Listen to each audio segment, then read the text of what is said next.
Public service commission ప్రవేశ పరీక్షల ప్రశ్న పత్రాల లీకేజ్ కి బాధ్యుణ్ణి పోలీసులు గుర్తించారు. టౌన్ ప్లానింగ్ అధికారులు వెటర్నరీ పరీక్షకు సంబంధించిన పేపర్ను TSPSC secretary PA Praveen leak చేశారని పోలీసుల విచారణలో తేలింది. ఒక అమ్మాయి కోసమే ప్రవీణ్ ప్రశ్న పత్రాలను ఉద్దేశపూర్వకంగా లీక్ చేశాడని పోలీసులు గుర్తించారు. ఉద్యోగి ప్రవీణ్తో పాటు మరొకరిని పోలీసులు అరెస్టు చేశారు. పేపర్ లీక్ అయినట్లు నిర్ధారణ కావడంతో పరీక్షను టీఎస్పీఎస్సీ అధికారులు వాయిదా వేశారు.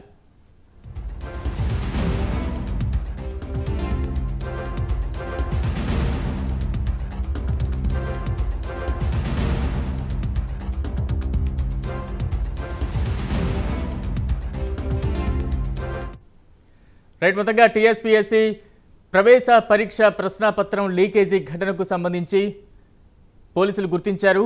అతన్ని ప్రస్తుతం అరెస్టు చేసినట్టు తెలుస్తోంది. పూర్తి అప్డేట్స్ మా ప్రతినిధి ఉషా అందిస్తారు. Usha, Balaram, Telangana public service commission paper leak అయినట్టు ఇప్పటికే శుక్రవారం నాడు ఇది లీక్ అయినట్టుగా అధికారులు గుర్తించారు. వెంటనే శనివారం దీనికి సంబంధించినటువంటి ఇంటర్నల్ మీటింగ్ కండక్ట్ చేసి దీనికి సంబంధించి ఎవరు హ్యాక్ చేశారు, ఈ సిస్టమ్ హ్యాక్ పైన, అలాగే ఇంటి వ్యక్తులే ఇది హ్యాక్ చేశారా లేకపోతే బయట వ్యక్తులు చేశారా అన్న కోణంలో ఇంటెలిజెన్స్ డిపార్ట్మెంట్ దీనికి సంబంధించి రంగంలోకి దిగింది. ఆ తర్వాత దీనికి సంబంధించి ఎవరైతే public service commission chairman Janardhan Reddy వెంటనే పోలీసులకి చెప్తారు. వెంటనే బేగం బజార్ పోలీస్ స్టేషన్ లో కంప్లైంట్ ఇవ్వడంతో పోలీసులు సంఘటనా స్థలానికి చేరుకొని వెంటనే సీసీ కెమెరా ఫుటేజెస్ అన్నింటినీ కూడా క్షుణ్ణంగా పరిశీలించి పిఏ అయినటువంటి ఎవరైతే ప్రవీణ్ ఉన్నారో ప్రవీణే ఒక అమ్మాయి కోసం ఇది లీక్ చేసినట్టుగా ప్రాథమిక నిర్ధారణలో తేలింది. దీనికి సంబంధించి కాన్ఫిడెన్షియల్ సిస్టమ్ హ్యాక్ కి సంబంధించి అలాగే పాస్వర్డ్ కి సంబంధించి ఇతనికి తప్ప ఇంకెవరికి తెలియదు అన్న కోణంలోనే దర్యాప్తు అయితే కొనసాగించారు. వెంటనే